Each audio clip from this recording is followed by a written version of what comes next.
நான் சொல்கிறேன் உங்களுக்கு, எங்கேயும் சொன்னதில்லை. நான் வந்து அவரை எலெக்ஷனில் நிற்க வேண்டான்றேன். எங்கள் 2 பேருக்குள்ளே நடந்தது ஆர்கியூமெண்ட். நான் அவர் வீட்டுக்கே போயிட்டேன், பாடுறேன்.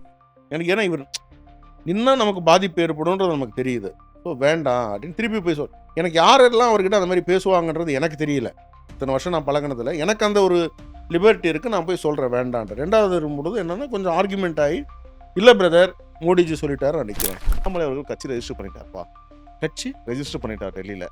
எப்போ வந்து ஆரம்பிக்க போறாரு, அடுத்து என்னென்ன போஸ்ட்? புது கட்சியா? புது கட்சி இல்லை சார், இது உண்மையாவே வந்து இந்த ஷோ ஐபவுன்லாம் கிடையாது சார். நீங்க கூகுள் பண்ணி பார்த்தீங்க அப்படின்னா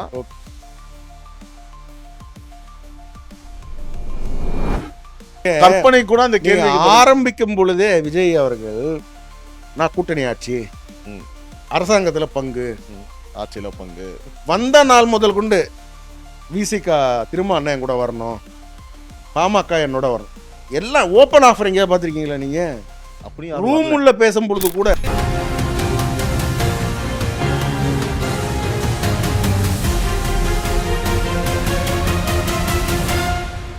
This video is sponsored by Kun Volkswagen, Chennai, Pondicherry and Bangalore. Cresco Cars, leading dealers of Maruti Suzuki. PSM Hyundai, Mylapore, Chennai. Chennai Podcast Studio, unleashing powerful conversations with Blackmagic cameras. வணக்கம் and welcome to Times of Republic's Times Talk with CP Navin, editor and publisher, Times of Republic. இன்று நம்மோடு இணைந்திருக்கும் முக்கிய விருந்தினர், தமிழக பாஜகவில் 4 வருட காலமாக திரு அண்ணாமலை அவர்கள் ஆக்ரோஷமான அரசியலை வந்து முன்வைத்தார். அவருடன் சேர்ந்து எல்லா சூழ்நிலையிலும் கர்ஜித்து கொண்டிருந்த ஒரு நபர், எல்லா சூழ்நிலையிலும் அது எங்கேயுமே வந்து அவர் மிஸ் ஆக மாட்டார். ஒரு முக்கியமான கெஸ்ட் நம்ம மீட் பண்ண போகிறோம். ஒரு இன்ட்ரெஸ்டிங் பாட்காஸ்டாக அது இருக்க போகுது. I would like to welcome mister Amar Prasad Reddy sir of BJP. Sir வணக்கம். வணக்கம் சார். ரொம்ப happy sir. First of all இன்னைக்கும் அக்ரெசிவ் தான். இன்னைக்கு இப்போ இங்கே வரதுக்கு முன்னாடியுமே வந்து அண்ணாமலை அண்ணா ப்ரெஸ் மீட் கொடுத்தாரு, கூட இருந்தேன். சிறப்பான இன்னைக்கும் அக்ரெசிவான ஒரு ப்ரெஸ் மீட் தான். சிறப்பு சார். சார் டேரக்டாக ஷோக்குள்ளே போகலாம் சார். சார் திரு அண்ணாமலை அவர்கள் அவரோட பதவி காலம் முடிந்த பிறகு, நான் சரியாக என் கேள்வியை முன்வைக்க விரும்புகிறேன். அவரை நீக்கினதுக்கு அப்புறம், அவர் எடுத்தக்கப்புறம்ன்ற வார்த்தை நீங்கள் யூஸ் பண்ணலை. அவரோட பதவி காலம் நிறைவடைந்த பிறகு அவர் வந்து வேற ஒரு பதவி இப்போ கொடுத்துருக்காங்க. மிகப்பெரிய பதவி வரும் என்று திரு அமித்ஷா அவர்களே குறிப்பிட்டிருக்காங்க. அதுல வந்து நோ டவுட், அது ஒரு கான்ட்ரவர்சியா நம்ம கொண்டு போக வேண்டிய அவசியம் கிடையாது. பட் ஆஃப்டர் பிஃபோர் லாஜிக்கலா பார்ப்போம் சார், ஓகேங்களா? எனிவேஸ் பிராக்டிக்கலி நம்ம பேசுவோம். அண்ணாமலை அவர்கள் அந்த பதவியில் இருந்த வரைக்கும் இருந்த பிஜேபி இப்போ இருக்கிறதா? On the mind of the மக்கள், தி பீப்புள், அப்படி வச்சுக்கலாம் சார். சரி, உங்களுக்கு இதுதான் இந்த கட்சியினுடைய பேட்டர்ன்ன்றது நமக்கு தெரியும். புரியுது சார். தெரிஞ்சுதான் இந்த கட்சியில் நம்ம வந்து இருக்கிறோம். கரெக்டா? எஸ். நாங்கள் இருக்கிறோம் அப்படின்னா இதுதான் இந்த பேட்டர்ன். எவ்ரி 3 இயர்ஸ்க்கு வந்து நீங்கள் பிரசிடெண்ட்டை மாற்றுவாங்க. Okay. Are they taking a huge risk on this time sir, on a time of election? இப்போ ஜிஎஸ்டி வந்து இன்ட்ரடியூஸ் பண்ண போகிறாங்க. அப்போ பார்த்தீங்கன்னா ஒரு மேஜர் ஸ்டேட்ஸில் 3 ஸ்டேட்டில் வந்து எலெக்ஷன். இன்னைக்கு ஜிஎஸ்டி அனௌன்ஸ் பண்ணால் ஒரு 3 மந்த்ஸில் எலெக்ஷன் இருக்குது. அதனால் பிரதமர் நரேந்திர மோடி அவர்கள் ஜிஎஸ்டி நிப்பாட்டினாரா? கிடையாது. என்டையர் பார்ட்டி ரிக்வஸ்டட், ஐயா கொஞ்சம் இதை கொஞ்சம் தள்ளி வச்சுப்போம். 3 ஸ்டேட்டு நீங்கள் ஜிஎஸ்டி போட்டிங்கன்னா உடனே வந்து அதை ஒரு டிபேட் ஆகிடும். அது என்ன மக்களுக்கு புரியறதுக்குள்ளேயே நம்ம 3 ஸ்டேட் எலெக்ஷன் ஆகிடும். ஸோ எலெக்ஷன் வேறு, பாலிசி வேறு. டிமானிட்டைசேஷன் இன்ட்ரடியூஸ் பண்ணார் இல்லையா? அது பண்ணும்போது 2 மேஜர் ஸ்டேட்ஸில் எலெக்ஷன். அப்பயும் அதுதான் ரிக்வஸ்ட் வச்சாங்க, பண்ணல. அதே மாதிரி தான் எல்லா இடத்துலையுமே ரிஸ்க்குன்னு கிடையாது. அந்த சூழ்நிலைக்கு யார் கரெக்டாக இருப்பாங்க? எனக்கு தெரியும், இப்போ இருக்கக்கூடிய அண்ணன் நயினார் நாகேந்திரன் அவர்களுடைய நேமை ப்ரப்போஸ் பண்ணது யாருன்னு எனக்கு தெரியும். ஆனால் எங்களுக்குள்ள வந்து ஒரு அண்டர்ஸ்டாண்டிங் இருக்குது. புரியுது. எங்களுக்குள்ள ஒரு பெரிய அண்டர்ஸ்டாண்டிங் இருக்குது. நான் இன்னும் உங்களுக்கு சொல்லணும்னு நினச்சேன்னா, அண்ணன் அண்ணாமலை அவர்களுடைய பாத யாத்திரையில் இங்கே எல்லாம் எடுத்துக்கிட்டிங்கன்னா யாருடைய வீட்டுக்கும் அவர் போகலை.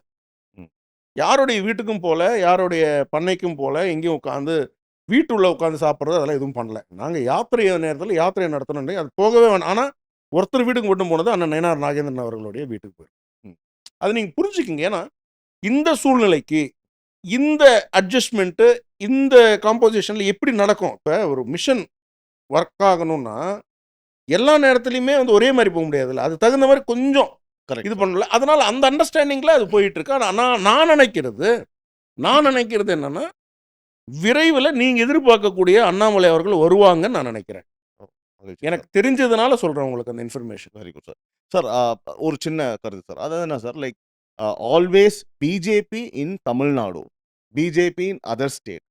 We can keep like this sir. Tamil Nadu and Kerala இன்னொரு சிட்டி கூட நீங்கள் சார் லைக் இந்த ஆல்வேஸ் நம்ம டிஃப்ரெண்டாக தான் சார் பார்க்கணும். ஆமாம். ஏன்னா இங்கே அரசியல் கம்ப்ளீட்டாக வேறு, திராவிட இது அரசியல் வந்து ஐடியாலஜிக்கல் இருக்கு. ஆமாம். ஸோ பிஜேபினால ஒரு 2 ஐடியாலஜி இருக்கிறதுலாம் கிடையாது, 3-4 ஐடியாலஜி இருக்கக்கூடிய ஸ்டேட் இது. State sir. ஸோ அப்படி இருக்கும்போது நீங்க அந்த ஜிஎஸ்டி விஷயம் உதாரணங்கள் சொன்னா நான் அக்செப்ட் பண்ணிக்கிறேன் சார். பட் அது தமிழ்நாடுக்கும் ஒர்க் அவுட் ஆகுமா? ஏன்னா ஒரு கஷ்டம் sir. It is not so easy. இப்படி வந்து பிஜேபினா அண்ணாமலை இப்போ பிஜேபின்னு நிறைய வந்து see one more thing sir. I want to make the point very clear. I'm sorry. Nainar Nagendran sir is like very experience leader. இப்போ அவர் வந்து குட்டா பேடான்ற டிபேட்டபிள் பாயிண்டே கிடையாது.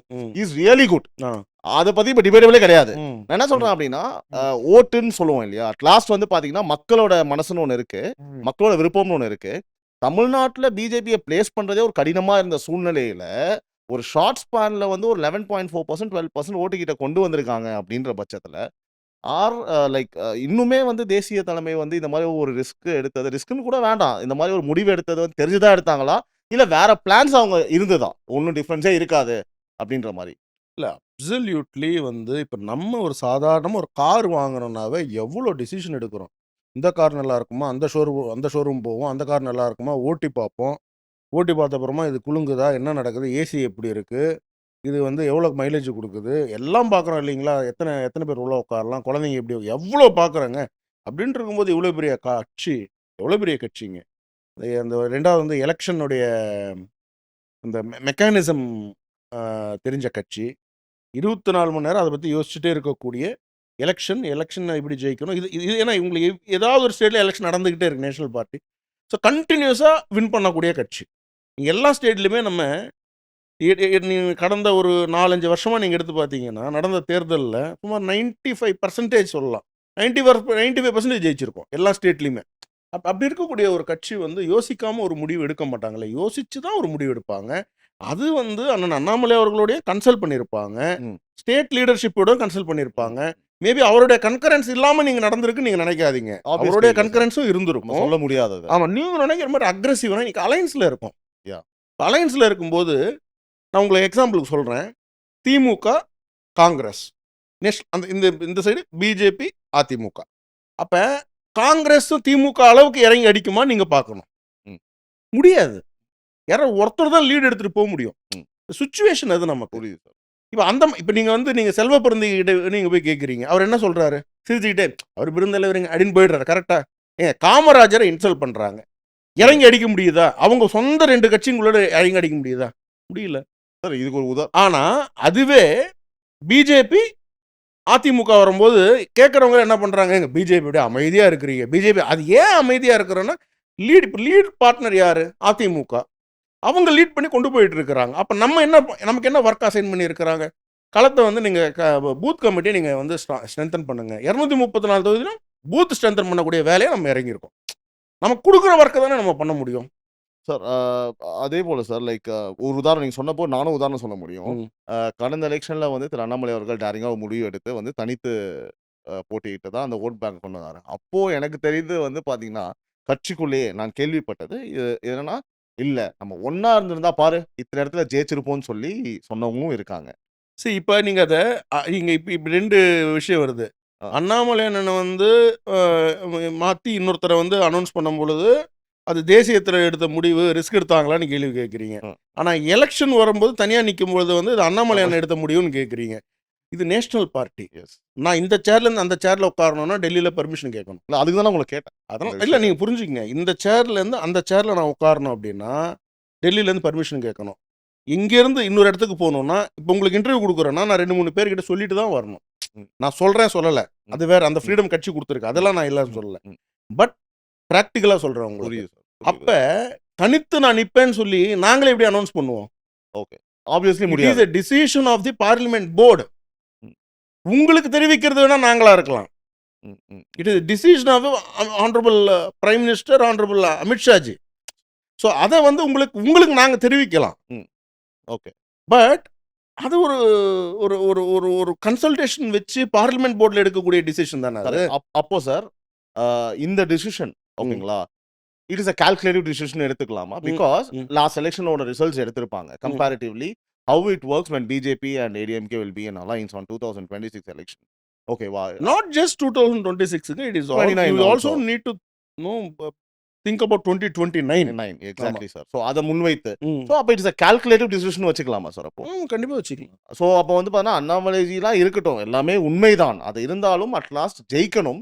ஓட் பர்சன்டேஜ் இப்போ அதிகமாக வந்தாலும் ஜெயிக்கக்கூடிய அதாவது தீவிரமாக திமுக இருக்கக்கூடாது. இப்போ இருக்கக்கூடிய இந்த 12% ஓட் பேங்கை நம்ம சஸ்டைன் பண்றதுக்கு அந்த ஓட் பேங்கை கொண்டு வந்த அண்ணாமலை அவர்கள் நமக்கு தேவை. உண்மை சார். இப்போ நீங்கள் எனக்கு சீட்டு கொடுத்து நிற்க சொன்னீங்கன்னா எனக்கு அண்ணாமலை அண்ணனும் வேணும் கேம்பெயின் பண்ணுறதுக்கு. ஏன்னா அது அவர் கொண்டு வந்தது. 234 தொகுதியில் நாயும் பேயுமா உழைச்சிருக்கோம். Not joke. நீங்கள் வந்து சில பேர் சும்மா இது வந்து இட்ஸ் நாட், இது பர்சனலாக சொல்கிறேன். சொல்லுங்க. அரசியல்வாதிகளில் பொதுவாகவே ஒரு 3 ரகம் இருப்பாங்க. கட்சியில் இருப்பாங்க, பதவி வாங்குவாங்க. நான் சொல்றது பொதுவாக எல்லா கட்சியிலுமே. பிஜேபி பத்தி அது அல்ல, இது ஒரு பொது கருத்து. பொதுவான கருத்து. கட்சியில் பதவி வாங்குவாங்க, தொழில் செஞ்சுட்டு இருப்பாங்க. அவங்க அந்த பதவி வச்சுக்கிட்டு அவங்களுக்கு ஒரு ப்ரமோஷன் அதெல்லாம் கூட எதிர்பார்க்க மாட்டாங்க. அப்படியே இருந்துக்கிட்டு அப்படியே போயிடுவாங்க கட்சியில் இருந்துக்கிட்டு. அந்த ஐடியாலஜிக்காக இருப்பாங்க. 2வது ரகம் இருப்பாங்க, கட்சியில் வருவாங்க, பதவி வாங்குவாங்க, லாபி பண்ணுவாங்க, காசாக்கிப்பாங்க, அதை வச்சு சீட்டுக்கிட்டு வாங்குவாங்க, திருப்பி அதுலேயும் காசாக்கிப்பாங்க, அப்படியே இருந்துக்கிட்டு அப்படியே இருப்பாங்க. அது 2வது ரகம். 3வது ரகம் எங்களை மாதிரி. கட்சிக்கு வருவோம், அண்ணாமலை சொல்கிறேன் நான், சொந்த தொழிலை விட்டுடுவோம், சொந்த வேலையை விட்டுடுவோம், எந்த தொழிலும் பண்ண முடியாத அளவுக்கு களத்தில் இறங்கி சண்டை போடுவோம் எல்லா கட்சியோடையும். புரியுதுங்களா உங்களுக்கு? 10 கேஸ் வாங்குவோம். அதான் இப்போ அண்ணனுக்கு இப்போ அண்ணாமலை அண்ணனுக்கு இன்னைக்கு கேஸா, எனக்கு அடுத்த 19ஆம் தேதி கேஸு, ஆகஸ்ட் கேஸு. கோர்ட்டு எல்லாம் சுத்தும் போது யார் உங்களுக்கு தொழில் கொடுப்பாங்க, யார் உங்களுக்கு வேலை கொடுப்பாங்க? இந்த ஒரு ரகம் இருக்குது. இது வந்து எங்கேயும் காம்ப்ரமைஸே ஆகாமல் போகும். இந்த மாதிரி எங்களை மாதிரி ரகத்தை வந்து நீங்கள் ஓரம் கட்டவே முடியாது. ஏன்னா நாங்கள் எந்த அளவுக்கு வேணாலும் இறங்குவோம். இது எல்லா கட்சியிலையும் இருப்பாங்க. நான் வந்து எங்கள் கட்சி பிஜேபின்னு உங்கள் எக்ஸாம்பிள் சொல்லும்போது எல்லா கட்சியிலையுமே இந்த 3 ரகம் இருக்கும். விசுவாசமாக இருக்கக்கூடிய ரகம் இது எல்லாமே. இன்னைக்கு எதுக்கு அண்ணாமலை அண்ணன் வராரு 10 மணிக்கு கோர்ட்டுக்கு? நான் எதுக்கு அடிச்சு பிடிச்சி போய் நிற்கிறேன் அந்த இடத்துல? லாயல்ட்டி, இன்டெகிரிட்டின்றது ரொம்ப இம்பார்ட்டன்ட். நம்மளை யார் ஐடென்டிஃபை பண்ணி மேலே கொண்டு வந்தாங்களோ அந்த மனிதனுடைய நிற்க வேண்டியது நம்மளுடைய கடமை. அது அந்த இடத்துல நம்ம தவற விட்டோம்னா அந்த நம்ம ஐடியாலஜிலாம் பேசுறதுக்கெல்லாம் நமக்கு தகுதியே கிடையாது. இன்டெகிரல் ஹியூமனிசம் பற்றியோ இல்லை இப்போ வந்து திராவிட கட்சியில் வந்து எனக்கு ஒரு விஷயம் என்னென்னா, I am proud to say that என்னுடைய லாயல்ட்டி, என்னுடைய இன்டெகிரிட்டி நான் இந்த நிமிஷம் வரைக்கும் எந்த பொசிஷனுக்காகவும் யாருக்காகவும் நான் காம்ப்ரமைஸ் பண்ணாமல் நான் நின்று இருக்கேன்றது எனக்கு பெருமையாக இருக்குது. உங்கள் மூலயமா நான் சொல்லணும்னு நினைக்கிறேன். ஸோ இந்த 3 ரகம் இருக்குது. இப்போ அண்ணாமலை அண்ணா அவர்கள் கிரியேட் பண்ண ரகம் எல்லாமே 3வது ரகம். அவர் கூட நாங்கள் நின்னோம், சண்டை போட்டோம், இன்றைக்கும் களத்தில் நிற்கிறோம், இன்றைக்கும் சண்டை போடுறோம், இன்றைக்கும் காம்ப்ரமைஸ் ஆகாமல் நிற்கிறோம். ஆனால் எல்லாத்துக்கும் மேலே கட்சி தலைமை என்ன சொல்லுதோ அதையும் கேட்குறோம். டிசிப்ளின். நயினார் அண்ணா என்ன சொல்கிறாரோ அதுக்கு ஒரு இன்ச்சு நான் எப்படி நான் மூவ் பண்ணுறது இல்லை. அவர் சாஃப்டாக போங்க, சாஃப்டாக போகும், இறங்கி அடிங்க, இறங்கி அடிக்கிறோம். அவர் நீங்கள் நினைக்கிற ஒரு கொண்டு நீங்கள் அவர் ஒன்று சாஃப்ட் பர்சன்லாம் கிடையாது. திருநெல்வேலியிலேருந்து வர அவர் எப்படி சாஃப்டாக இருக்க முடியும்? இந்த டைமில் அந்த ரோல் ப்ளே பண்ணுறாரு, அவ்வளோதான். தலைமை சொல்லியதுனால அவ்வளோதான். அவருக்கு ஒரு இன்ஸ்ட்ரக்ஷன் இருக்கும், அவருக்கு ஒரு இன்ஃபர்மேஷன் இருக்கும், அதுபடி போகிறார். திருநெல்வேலியில் இருக்கிறவர் எனக்கு அவரை பற்றி நல்லா தெரியும். இதில் கம்பேரிசனே இல்லைல்ல சார்? No comparison. நம்மளே சொல்லி அண்ணாமலை வந்து தான் சொந்த பிள்ளையா நினைக்கிறார், அவ்வளோதான். சார் ஒரு முக்கியமான கேள்வி சார்.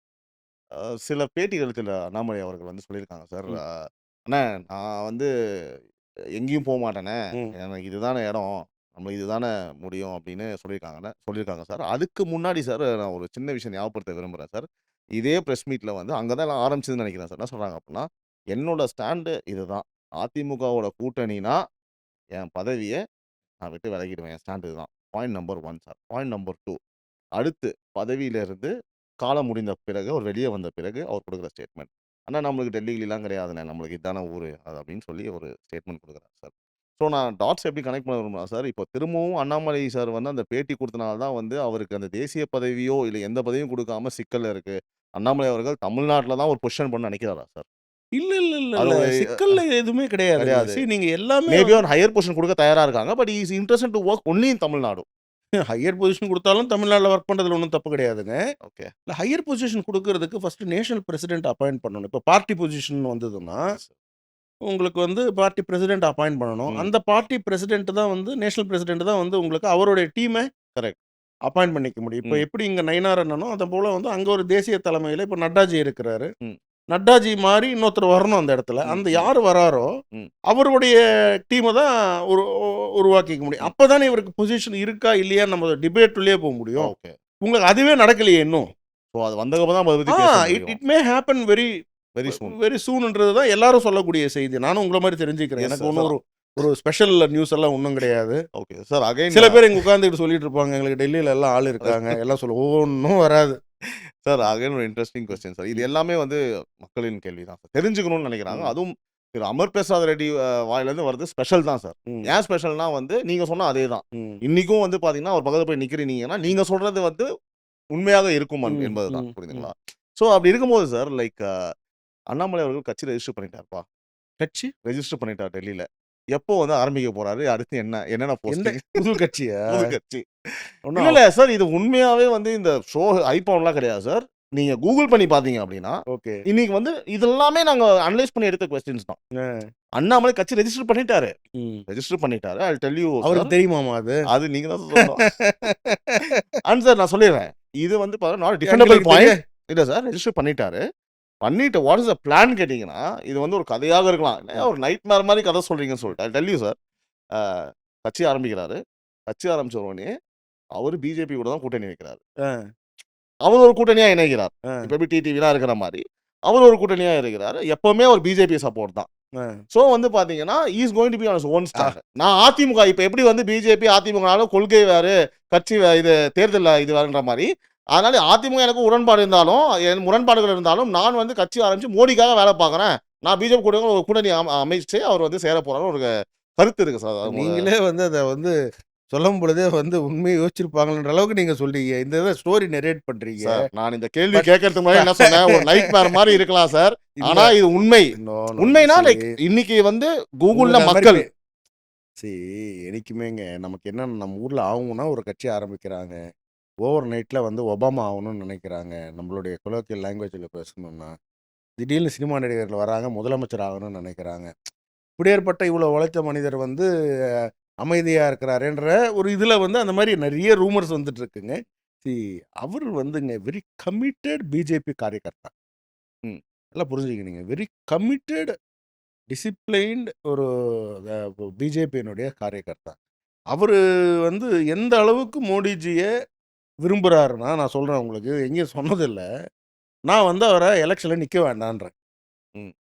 இது எங்க 2 பேருக்குள்ள நடந்தது. ம். ஆர்கியூமென்ட். ம். நான் அவர் வீட்டுக்கே போயிட்டேன். ம். நல்ல கன்டென்ட் சார்.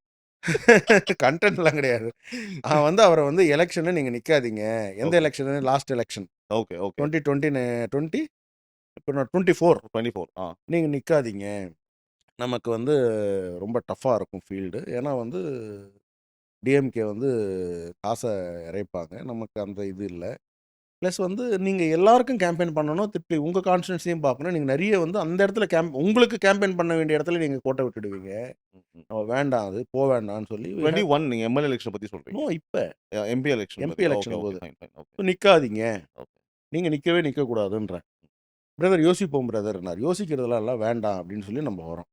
திருப்பி 2வது நாளும் திருப்பி போய் உட்கார்றேன். எனக்கு ஏன்னா இவர் நின்னா நமக்கு பாதிப்பு ஏற்படும்ன்றது நமக்கு தெரியுது. ஸோ வேண்டாம் அப்படின்னு திருப்பி போய் எனக்கு யாரெல்லாம் அவர்கிட்ட அந்த மாதிரி பேசுவாங்கன்றது எனக்கு தெரியல. இத்தனை வருஷம் நான் பழகுனதில்ல. எனக்கு அந்த ஒரு லிபர்ட்டி இருக்கு. நான் போய் சொல்றேன் வேண்டான்ட்டு. 2வது வரும்பொழுது என்னன்னா கொஞ்சம் ஆர்குமெண்ட் ஆயி, இல்ல பிரதர் மோடிஜி சொல்லிட்டாரு நான் நிக்கிறேன். ம். நான் சொல்றேன் வேண்டாங்க. எனக்கு என்னமோ சரியா வரலங்க. இல்ல மோடிஜி தோத்துட்டு போலாம். ஒண்ணும் பிரச்சனை இல்ல. அவர் சொல்றாரு நின்னுடுவோம் பிரதர். நீங்க நல்லா புரிஞ்சுக்கணுங்க. ஒரு அரசியல்வாதி தொடர்ந்து தோக்குறதுன்றது வந்து இட்ஸ் நாட் எ ஜோக். அது தோக்குறவங்களுக்கு தான் தெரியும் அந்த பெயின் என்னன்ட்டு. உண்மை. அது அதுவும் ஒரு கட்சியினுடைய லீடரா இருந்துட்டு சொல்லிட்டே இருப்பாங்க. சொல்லிக்கிட்டே இருப்பாங்க. நீங்க வந்து இது ஆகல, நீ வந்து ஜெயிக்க. கவுன்சிலர் இதே டயலாக்லாம் சொல்லிட்டே இருப்பாங்க. ம். இவங்க சொல்றவங்களுக்கு எல்லாம் வந்து தெரியாது களம் எப்படின்ட்டு. ம். நாங்களும் 2000 ரூபாய் கொடுத்துருந்தோம்னா ஜெயிச்சிருப்போம். ம். நாங்களும் அந்த 2000 ரூபாய் கொடுத்துருந்தோம்னா 1,00,000 பேருக்கு நாங்களும் தான் ஜெயிச்சிருப்போம் சார். அது பிரின்சிபல் கிடையாதுல்ல. அது இவருடைய அகராதியிலே கிடையாதே. இவரை சில பேர் கன்வின்ஸ் பண்ணாங்க அந்த நேரத்துல. ம். நம்ம ஏதாவது பண்ணுவோம், நீங்கள் அதை கண்டுக்காதீங்க, நாங்கள் பார்த்துக்குறோம். ஒரு நத்திங் டூயிங். ஒரு வாட்டி வாழ்க்கையில் நம்ம வந்து ஒரு தவறு செஞ்சிட்டோம்னா அது நம்ம திருப்பி, ஏன்னா இது இர்ரிவர்சிபிள் மிஸ்டேக் ஆகிடும். இதை நீங்கள் ரிவர்ஸே பண்ணிக்க முடியாது. சில சில லாஸ் எல்லாம் உங்களுக்கு இர்ரிவர்சிபிள் லாஸ் சொல்லுவாங்க. கரெக்ட், உண்மை யூ உண்மை கெனாட், உண்மை the damage done is done. உண்மை. ஸோ அதனால் நம்ம தோத்தா பரவாயில்ல, இன்னொரு வாட்டி ஜெயிச்சுக்கலாம். பட் ஆனால் இது வந்து நம்மளுடைய பிரின்சிபல்ஸ், நம்மளுடைய அந்த கோர் ஐடியாலஜி, அந்த எத்திக்ஸையே நமக்கு காம்ப்ரமைஸ் ஆகிற மாதிரி இதில் வேண்டாம். அப்போ தனக்கு தெரிஞ்சும் தனக்கு இந்த மாதிரியான ஒரு பிரச்சனை வரப்போகுது, இந்த மாதிரியான ஒரு சூழ்நிலை இருக்குன்னு தெரிஞ்சும் அதை தானே எல்லாருமே கேட்குறாங்க. நீங்கள் ஜெயிக்கலன்னு சொல்லி அதானே கேட்குறாங்க. தெரிஞ்சும் மோடிஜி சொன்னார்ன்றதுக்காக கண்டெஸ்ட் பண்ண மனிதர் தான் அவர். ஸோ அதனால் அவர் மேலே வந்து இந்த அளவுக்கு ஒரு சீப்பான ஒரு கிரிட்டிசிசம் வைக்க வேண்டான்றது தான் பொதுமக்களுக்கு, அவர் விரும்பக்கூடிய மனிதர்களுக்குமே அதிகமாக விரும்பக்கூடிய அமர் சொல்கிறது என்னென்னா, இந்த மாதிரியான ஒரு சீப் பாலிடிக்ஸ் வேண்டாம். Okay sir. அவர் கட்சி ஆரம்பிச்சிட்டாரு, அவர் இது பண்ணிட்டாரு, அவர் அது பண்ணிட்டாரு, ஆரம்பிக்க போகிறார். So what ever it is, அப்படியே கண்டினியூஷனாக போயிடலாம் சார். இது சம்மந்தப்பட்ட கேள்வி தான் சார். இது என்னன்னு கேட்டிங்கன்னா, எனக்கு ஒரு டவுட் சார், இது மக்களுக்கு கேட்கல. இப்போ மேபி சார் அவர் ஆரம்பிக்க போகிறது கிடையாது. மேபி அவர் கட்சி ஆரம்பிக்கிறாருன்னு வைத்துக்கொள்ளும். கட்சி ஆரம்பிச்சு பிஜேபிக்கு வந்து அவர் அகைன்ஸ்டா சார், இப்போ நீங்கள் சொன்ன அந்த மோடியோட தத்துவம்லாம் இருக்கட்டும் sir, is it wrong? I'm asking you. நான் கேட்கறதுக்கு புரியுதா சார் உங்களுக்கு? அவர் கட்சி ஆரம்பிக்கணும் சார். ஆரம்பிச்ச விஜயனுடைய நிலைமை என்னன்னு தெரியுதா உங்களுக்கு? விஜய் அண்ணாமலே ஒன்றும் கிடையாது. இல்லை யாரும் ஒன்றும் கிடையாதுங்க. கட்சி ஆரம்பிச்ச அப்புறமா அதை நடத்துறது எவ்வளோ கஷ்டம்ன்ட்டு நடத்தின எங்களுக்கு தெரியும். ஆனால் ஐ திங்க் சேம் மிஸ்டேக் ரெண்டாவது வாட்டி இவ்வளோ தூரம் டிஸ்டிங்ஷனில் பாஸ் பண்ண ஆட்கள் நாங்கள் பண்ண மாட்டோம். புரியுது. அண்ணாமலையான இன்ஜினியரிங் வந்து டிஸ்டிங்ஷனில் பாஸ் பண்ணவர், நானும் டிஸ்டிங்ஷனில் பாஸ் பண்ணேன். அதனால் வந்து 2 பேருமே வந்து தெரியும் என்னன்றது. அதனால் உறுதியாக சொல்கிறேன், அவர் உறுதியாக அந்த மாதிரியான ஒரு மூவ் எடுக்க மாட்டாங்க. கற்பனை கூட அந்த கேள்வி ஆரம்பிக்கும் பொழுதே விஜய் அவர்கள் நான் கூட்டணி ஆட்சி, அரசாங்கத்தில் பங்கு, ஆட்சியில் பங்கு, வந்த நாள் முதல் கொண்டு விசிகா திரும்ப அண்ணன் கூட வரணும், பாமக என்னோட வரணும், எல்லாம் ஓப்பன் ஆஃபரிங்க. பார்த்துருக்கீங்களா நீங்கள்? அப்படி ரூம் உள்ள பேசும்பொழுது கூட நம்ம வந்து ரொம்ப யாராவது இருக்காங்களான்னு பார்த்துக்கிட்டு நம்ம ஜாகிரதையாக பேசக்கூடிய ஒரு விஷயத்த ஓப்பனாக மேடை போட்டு என் கூட வாங்கன்னு சொல்கிறாரு. அப்போ கூட இன்னும் யாரும் ஒருத்தர் போல. புரியுதுங்களா உங்களுக்கு? புரியுது. Such a great actor. எனக்கு வந்து அவரோட ஆக்ஷன்லேயோ ஒரு படங்கள்லையோ எனக்கு அதெல்லாம் ஒன்றும் இல்லை. நம்ம சும்மா பேசும்பொழுது கோவத்தில் உன் படம் எல்லாம் ஊற்றிக்கிச்சு அப்படின்னு சொல்லுவோம், அதெல்லாம் வேற. பட் நல்ல ஆக்டரு, நல்ல இது. பட் ஆனால் பாருங்கள் எவ்வளோ கஷ்டம். அந்த அதர் சைடு நீங்கள் ஆந்திரா எடுத்துக்கோங்க. அவருடைய நம்மளுடைய சகோதரர் பவன் கல்யாண் அவர்கள், அவரே சொன்ன வார்த்தையை நான் சொல்கிறேன், I am just quote and unquote. அவரே 2 வாட்டி நின்று தோத்துருக்காரு, தனியாக நின்று. அலையன்ஸ் வச்சப்புறமா தான் ஜெயிக்க முடிஞ்சது. அப்போ அந்த 10-15 இயர்ஸ் அந்த கட்சியை காப்பாற்றணும்னா நாட் எ ஜோக். அது இன்னைக்கு இருக்கக்கூடிய சூழ்நிலையில் எவ்ரிபடி எக்ஸ்பெக்ட் சம்திங். உடனடியாக டெப்டி சிஎம் ஆகலை, வாய்ப்பே இல்லைங்க சார். அடுத்த கேள்வி அதான் சார், கரெக்டாக நீங்கள் புரிஞ்சுட்டீங்க. அவரே சொல்கிறாரு வந்து it's not a easy thing. நீங்க பவன் கல்யாண் வந்திருந்த பொழுது வந்து பாத்தீங்கன்னா சில புகைப்படங்கள் நான் பார்த்தேன். நீங்க ரொம்ப நெருக்கமா அவர் கூட பேசிட்டு இருந்தீங்க, பேசினது, உரையாடினது, ரொம்ப க்ளோஸா இருந்தீங்க.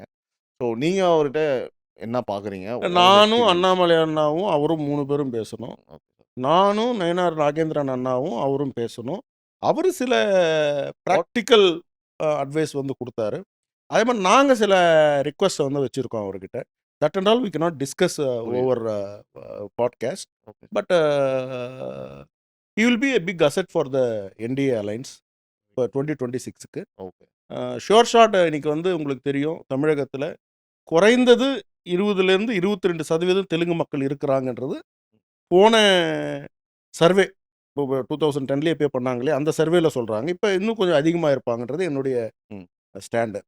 ஸோ அந்த ஓட் பேங்கை வந்து நம்ம திமுக போகாமல், கொஞ்சம் இப்போ திமுக சைடு இருக்காங்க, அது போகாமல் என்டிஏ சைடு நம்ம கொண்டு வரணும், அதிமுக சைடு பிஜேபி சைடு கொண்டு வரணுன்றது நம்மளுடைய இன்டென்ஷன் இருக்குது. அதுக்கு அவருமே வந்து அவருடைய சைடில் இருந்து முழுமையாக உதவுவார். இப்போ நாங்களும் இப்போ நான் எல்லாம் ஆக்டிவேட் ஆனப்புறமா நீங்கள் யோசிச்சு பாருங்கள், நீங்கள் என்ன இன்ஸ்பயர் ஆனீங்க சார் அவர்கிட்ட? பவன் கல்யாண் அவர்கள்கிட்டயா? கமிட்மெண்ட். ஓகே சார், நீங்கள் தமிழ்நாடு விட வெரி சென்சிட்டிவ் அண்ட் எவ்ரிபடிஸ் வந்து ரொம்ப இதுவாக இருப்பாங்க, பொலிட்டிக்கல் அவேர்னஸோடு இருப்பாங்க ஆந்திராவில். அங்கே வந்து உங்களுக்கு பெரிய பெரிய பொலிட்டிக்கல் ஜாம்பவான்கள் இருந்த இடம். இப்போ இங்கே இல்லையா நீங்கள் கேட்கலாம். பட் அங்கெல்லாம் வந்து ரொம்ப நொட்டோரியஸாக இருப்பாங்க. ம். They will go. இப்போ ராயலசீமா ரீஜன்லாம் போனீங்கன்னா, உங்களுக்கு ராயலசீமா ஜோன்லலாம் பார்த்தீங்கன்னா, உங்களுக்கு பாம்புக்கு மேலே வீட்டில் உட்காந்து ரெடி பண்ணிட்டு இருப்பாங்க. ம். நீங்கள் வந்து இந்த பாலகிருஷ்ணா மூவியெல்லாம் நீங்கள் காமெடியாக ட்ரோல் பண்ணுறாங்க இல்லையா? ம். ம். பட் உண்மையிலேயே அந்த ஏரியாவிலேயே அப்படி தான் ட்ரெண்டே இருக்கும். ம். 100 வண்டியில் போவாங்க ஒருத்தர். எதுக்கு போவாங்கன்னு தெரியாது. அந்த மாதிரியான ஒரு ட்ரெண்டு, அந்த மாதிரி ஒரு இருக்கக்கூடிய அந்த மாநிலத்தையே வந்து அவர் ரொம்ப கஷ்டப்பட்டு வந்திருக்கிறார். ஏன்னா அவருக்கு வந்து என்ன இன்னொரு பிரச்சனை என்ன? அவரும் வந்து நெப்போட்டிசம்ல வராருன்னு சொல்லுவாங்க. அவங்க அண்ணன் மெகா ஸ்டாரு. ம். அவர் கட்சி ஆரம்பிச்சார், மெர்ஜ் பண்ணிட்டாரு. அவருக்கு அந்த இந்த பிரஷர் இருக்கும். இவர் கட்சி ஆரம்பிச்சு இவர் மெர்ஜ் பண்ணக்கூடாது. ம். இவர் கட்சி வந்து இன்னைக்கு வந்து தனியா கொண்டு வரணும்ன்ட்டு. ம். அதுக்கு பிரதமர் நரேந்திர மோடி அவர்கள் அவருக்கு மிகப்பெரிய ஒரு பெரிய சப்போர்ட்டா வந்து எல்லா இடத்துலயும் அவருக்கு முக்கியத்துவம் கொடுத்ததே என்னால பார்க்க முடியுது சார். திரு நரேந்திர மோடி அவர்கள். சவுத் இந்தியால 2 பேர் குடுப்பார் சார். திரு நரேந்திர மோடி அவர்கள். ஒண்ணு பவன் கல்யாண் அவர்களுக்கு, இன்னொன்னு அண்ணாமலை அவர்களுக்கு. 2 பேருமே ஃபைட்டர்ஸ். 2 பேருமே ஃபைட்டர்ஸ். No doubt. எப்பவுமே அந்த அங்கீகாரத்த அவரு நான் முதல் முறையா பவன் கல்யாண் அவர்கள பார்க்கும்பொழுது, என்ன கூட்டிட்டு போனது இங்கேருந்து ஒரு பத்திரிகை ஒரு ஒரு ஒரு முன்னாள் ஒரு அ ஒரு மூத்த தலைவர். ஓகே. திமுகல இருந்தவர். அவர் ஓகே. கூட்டு போறாரு என்ன. அவர் வந்து என்ன இன்ட்ரோடியூஸ் பண்றாரு. என்னுடைய 2 கைய பிடிக்கிறாரு பவன் கல்யாண். பிடிச்சு எனக்கு உங்கள ரொம்ப பிடிக்கும். நான் சொல்றேன், "என்ன எப்படி உங்களுக்கு தெரியும்?" ஃபர்ஸ்ட்டு கேள்வி. என்ன இப்ப அண்ணாமலை அண்ணன தெரியுதுன்னா ஓகே, புரிஞ்சுக்கலாம். ம். அண்ணன் நயினார் அண்ணன தெரியுதுன்னா புரிஞ்சுக்கலாம். அவங்க ஸ்டேட் பிரசிடென்ட்டா இருக்காங்க. அவங்களுக்கு ஒரு பிரசன்ஸ் இருக்கும். தெரியும். என்ன எப்படி தெரியும் உங்களுக்குன்னு சொன்னா, "no, no I watch all your interviews. I watch all your social media activities. I like you a lot. Being ஒரு தெலுங்கு கம்யூனிட்டிலேருந்து வந்திருக்கக்கூடிய ஒரு மனிதரா, நீங்க தமிழ்நாடுல ரொம்ப சிறப்பா பண்ணிட்டு இருக்கீங்க. அவர் டே 1 சொன்னது, யூ ஹேவ் 22% வோட் பேங்க். ம். டோன்ட் பவ் டவுன்" அப்படின்னாரு. ம். 20% வோட் பேங்க் வச்சிருக்கக்கூடிய ம். ஒரு சமுதாயம் வந்து பவ் டவுன் பண்ண வேண்டிய அவசியமே கிடையாது. ம். அவர் சொன்ன உடனே எனக்கு இன்னும் கொஞ்சம் தெம்பு வந்தது. ஓ! நம்ம ஆட்கள் அந்த பக்கம் நமக்கு சந்திரபாபு நாயுடு அவருடைய பையன் நாரா லோகேஷ் எனக்கு ரொம்ப க்ளோஸ் ஃப்ரெண்டு. ம். இவரும் ஃப்ரெண்டு. நான் எதுக்கு பவ் டவுன் பண்ணணும்? அப்படின்றது ஜஸ்ட் ஒரு இது புரியுது சொல்றேன். Sir. Now they are all they openly support me. In fact Annamalai அண்ணா கிட்ட வந்து போன அந்த மதுரை மாநாட்டுக்கு வரும்பொழுதே சொன்னாரு, "you have a very good lieutenant" அப்படின்னாரு. ம். ஸோ இவரு நம்ம பவன் கல்யாண் சார் சொன்னாரு. ஸோ அதனால வந்து I think I am very lucky to get connected to all these guys. It's not a ஜோக்குங்க. இப்போ நான் அவங்களோட எனர்ஜி லெவல்ஸே வேற. பவன் சாரோட எனர்ஜி லெவல் வேற. நாரா லோகேஷ் அவரோட எனர்ஜி லெவல் வேற. அண்ணாமலை அண்ணனோட எனர்ஜி லெவல் வேற. நயனார் அண்ணனோட எனர்ஜி லெவல் வேற. ஹெச்ஆர் அண்ணாவுடைய எனர்ஜி லெவல்ஸ் வேற. யோசிச்சு பாருங்க. நீங்க அண்ணாமலை அண்ணன் நீங்க சொல்றீங்க. ஹெச்ராஜா அண்ணன் எத்தனை வருஷமா இருக்காரு? ம். உண்மை. Don't he deserve yes. Big obviously. Thing? Obviously. நீங்க அவர்கிட்ட போய் கேட்டு பாருங்க. வரும்போது பார்த்துக்கலாம் தம்பி. வேலை ஓகே. செய்வோம். தலைமை பார்த்துக்குவோம். அவ்வளவுதான்.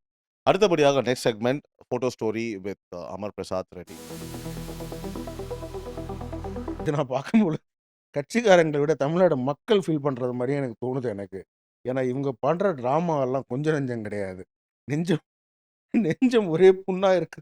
இன்னைக்கு தமிழ்நாடு மக்களுக்கே நெஞ்சம் இன்னைக்கு எல்லாம் புண்ணா இருக்கு. ஏன்னா இவங்கள நம்பி வாக்கு போட்டாங்க. தமிழ்நாடுல வந்து எப்படி திமுக எப்படி நம்ம இன்னைக்கு வீட்டுக்கு அனுப்பலான்றதுல இருக்காங்க. இது எனக்கு அதுதான் தோணுது. மக்களுடைய ரியாக்ஷனா தான் தோணுது. ஐயோ! எனக்கு முடியல. ஏன்னா எல்லாம் ஏமாத்திட்டாங்க. பெண்களுக்கு ரூ. 1000 குடுக்குறோம்னு சொல்லி ஏமாத்துனாங்க. அது மாதிரி ஏகப்பட்ட ஏமாத்தல். அதனால அது மக்களுடைய இதுதான் அது.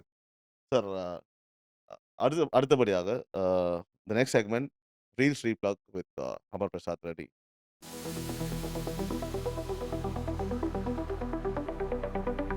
எங்க அப்பாவுக்கு படம் பிடிச்சிருக்கு. நான் தான் எங்க அப்பா அம்மா அவருக்கும் கனெக்டா இருக்கா சார்? அப்பாவும் என்ன கேட்டாங்க, என்ன படம் ஓடுது அப்படின்னா, லவ் டுடேன்னு ஒரு படம் ரிலீஸ் ஆயிருக்கு. அதுவும் நீ தான் ரிலீஸா இவர் நடிச்சிருக்க மாட்டார். அதனால தான் ஹிட் ஆகுது. வேற என்ன படம் கடைசியா இருக்கு? அது கூட காஃபி வித் காதல்னு ஒன்று வந்திருக்கு. அதுவும் நீ தான் ரிலீஸா? ஆமா நான் தான் ரிலீஸ். வேற எந்த படத்தை போய் உங்க விட்டு வச்சிருக்கேன்? இல்லப்பா அது படம் பயங்கர ஹிட்டுப்பா அப்படின்னேன். அப்படியா? அப்புறம் சொன்னேன் நீங்க பாருங்க.